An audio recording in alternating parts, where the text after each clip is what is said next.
വിശുദ്ധ യോഹന്നാൻ എഴുതിയ സുവിശേഷം 19-ാം അധ്യായം 7 മുതൽ 13 വരെ തിരുവചനങ്ങൾ. ബർക്കുമോർ. യഹൂദന്മാർ അയാളോട്, ഞങ്ങൾക്ക് ന്യായപ്രമാണമുണ്ട്, ഞങ്ങളുടെ ന്യായപ്രമാണം അനുസരിച്ച് ഇവൻ മരണത്തിന് അർഹനത്രേ. എന്തെന്നാൽ ഇവൻ തന്നെ ദൈവപുത്രനാക്കിയവനാണ്. പീലാത്തോസ് ഈ വചനം കേട്ടപ്പോൾ അത്യധികം ഭയപ്പെട്ടു.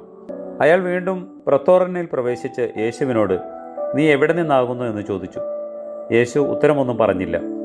പീലാത്തോസ് തന്നോട്, എന്നോട് നീ സംസാരിക്കുകയില്ലയോ? നിന്നെ അഴിച്ചുവിടാനുള്ള അധികാരവും നിന്നെ ക്രൂശിക്കാനുള്ള അധികാരവും എനിക്കുണ്ട് എന്ന് നീ അറിയുന്നില്ലേ എന്ന് ചോദിച്ചു. യേശു അവനോട്, ഉയരത്തിൽ നിന്ന് അങ്ങേക്ക് നൽകപ്പെട്ടില്ലായിരുന്നുവെങ്കിൽ എൻ്റെ മേലൊരു അധികാരവും അങ്ങേക്കുണ്ടാകയില്ലായിരുന്നു. ആകയാൽ അങ്ങേക്ക് എന്നെ ഏൽപ്പിച്ചവൻ്റെ പാപം അങ്ങയുടേതിനേക്കാൾ വലുതാകുന്നു എന്ന് പറഞ്ഞു.